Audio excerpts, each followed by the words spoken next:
जी हाँ, rich dad poor dad के बारे में। इस बुक में 6 ऐसे सबक बताए गए हैं जिनको अपनाकर हर कोई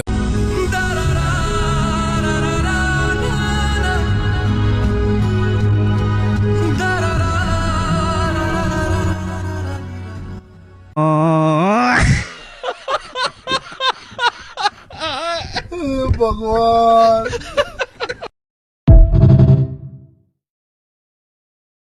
अमीर बन सकता है। अगर आप में अमीर बनने की चाहत है तो एक भी पॉइंट मिस मत करना। रॉबर्ट कियोसाकी बताते हैं कि उनके 2 डैडी थे। जिन्होंने उनको जन्म दिया उनको वे पुअर डैड कहते हैं, और जिन्होंने उनको अमीरी के गुर सिखाए उन्हें वे रिच डैड कहते हैं। उनके पुअर डैड बहुत पढ़े लिखे थे और समझदार थे। वे पीएचडी थे और उन्होंने अपने 4 साल के अंडर ग्रेजुएट कार्य को 2 साल से भी कम समय में कर लिया था। और उनके दूसरे डैडी 8वीं से आगे नहीं पढ़े थे। दोनों ने जिंदगी भर कड़ी मेहनत की थी, परंतु उनमें से एक बहुत पढ़ा लिखा होने के बाद भी पूरी जिंदगी पैसे के लिए परेशान होता रहा। इतना पढ़ा लिखा होने के बावजूद भी वो अपने पीछे कर्ज छोड़कर मरा। जबकि दूसरा सिर्फ 8वीं तक पढ़ने के बावजूद अमेरिका के हवाई राज्य के सबसे अमीर व्यक्तियों में से एक बन गया, और मरने पर उसके परिवार को, चर्च को और जरूरतमंदों को करोड़ों डॉलर की दौलत देकर गया। ऐसा क्यों हुआ होगा? क्योंकि दोनों डैडियों की पैसे के बारे में सोच अलग अलग थी। वो कैसे? चलो देखते हैं। पढ़े लिखे डैडी कहते थे पैसे का मोह ही सभी बुराइयों की जड़ है, जबकि दूसरे डैडी कहा करते थे पैसे की कमी ही सभी बुराइयों की जड़ है।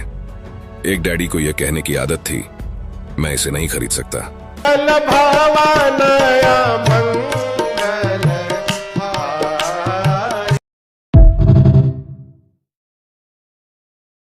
डैडी इन शब्दों के इस्तेमाल से चिढ़ते थे।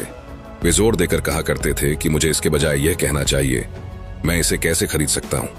पहला वाक्य नकारात्मक है और दूसरा प्रश्नवाचक। एक में बात खत्म हो जाती है और दूसरे में आप सोचने के लिए मजबूर हो जाते हैं। जब हम कहते हैं मैं इसे नहीं खरीद सकता तो हमारा दिमाग काम करना बंद कर देता है। इसके बजाय जब हम ये सवाल पूछते हैं मैं इसे कैसे खरीद सकता हूं, तो हमारा दिमाग काम करने लगता है।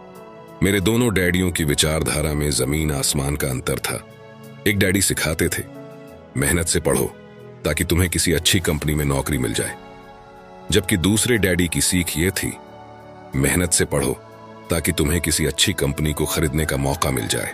एक डैडी कहते थे मैं इसलिए अमीर नहीं हूं क्योंकि मुझे बाल बच्चों को पालना पड़ता है।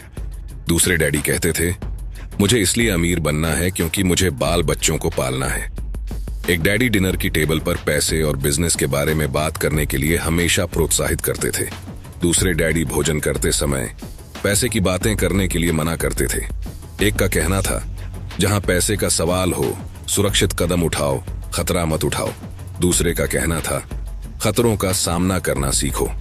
एक का मानना था हमारा घर ही हमारा सबसे बड़ा निवेश और हमारी सबसे बड़ी संपत्ति है। दूसरे का मानना था मेरा घर मेरा दायित्व है, और अगर आपका घर आपकी नजर में आपका सबसे बड़ा निवेश है तो आप गलत हैं। दोनों ही अपने बिल समय पर चुकाते थे, परंतु उनमें से एक सबसे पहले अपने बिल चुकाता था, जबकि दूसरा सबसे आखिर में। एक डैडी ने मुझे बताया कि अच्छी नौकरी तलाशने के लिए अच्छा सा बायोडाटा कैसे लिखा जाए, जबकि दूसरे ने मुझे यह सिखाया कि कैसे मजबूत व्यावसायिक और वित्तीय योजनाएं लिखी जाए जिससे मैं नौकरियां दे सकूं। बचपन में ही मैं ये समझ गया था कि हमें अपने विचारों पर ध्यान देना चाहिए। मैंने देखा कि मेरे गरीब डैडी इसलिए गरीब नहीं थे क्योंकि वे कम कमाते थे, बल्कि इसलिए गरीब थे क्योंकि उनके विचार और काम गरीबों की तरह थे। अमीर डैडी के साथ में जब रॉबर्ट की शिक्षा शुरू हुई तब वे केवल 9 साल के थे। रिच डैड ने उनको 30 सालों तक कुल 6 महत्वपूर्ण सबक सिखाए, और यह पुस्तक उन्हीं 6 महत्वपूर्ण सबकों के बारे में है। और अब मैं आपको वही 6 महत्वपूर्ण सबक बताऊंगा जिनकी बदौलत रॉबर्ट के डैडी अमीर बन गए और रॉबर्ट भी। तो इन 6 पॉइंट्स को ध्यान से सुनना और एक भी पॉइंट मिस मत करना। सबक नंबर 1, अमीर लोग पैसे के लिए काम नहीं करते बल्कि पैसा उनके लिए काम करता है। गरीब और मध्य वर्गीय लोग पैसे के लिए काम करते हैं, अमीरों के लिए पैसा काम करता है।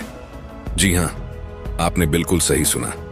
कोई भी अमीर इंसान पैसों के लिए काम नहीं करता, बल्कि वो कुछ ऐसा करते हैं कि पैसा ही उनके लिए काम करने लगता है। एक गरीब और मिडिल क्लास आदमी रैट रेस में फंस जाता है और उसमें से कभी बाहर नहीं आ पाता। अब रैट रेस होता क्या है, पहले हमें यही समझना पड़ेगा। रॉबर्ट कहते हैं कि जब भी किसी गरीब आदमी को या किसी मिडिल क्लास आदमी को नौकरी मिलती है तो वो तुरंत अगले महीने से ही अपने लिए कुछ नई नई चीज खरीदने के लिए बेताब हो जाता है। वह अपने लिए महंगी महंगी ऐशो आराम की चीजें खरीद लेता है। महंगे कपड़े, महंगे जूते, महंगा फोन, महंगा लैपटॉप और बढ़िया सी कार। और फिर शुरू हो जाता है ईएमआई का ट्रैप। ऐसे ईएमआई जो सालों साल तक देने पड़ते हैं, जिससे वह बाहर कभी नहीं निकल पाता। उसे हर महीने अपने ईएमआई देने होते हैं। अगर वह एक महीने के लिए भी काम पर नहीं जाएगा तो उसके मन में डर बैठ जाता है कि वह कैसे अपने ईएमआई भर पाएगा और कैसे अपना कर्ज उतर पाएगा। कहीं बैंक वाले उसकी कार उठाकर ना ले जाए। अगर ऐसा हुआ तो उसकी समाज में क्या इज्जत रह जाएगी। वह सुबह उठता है काम पर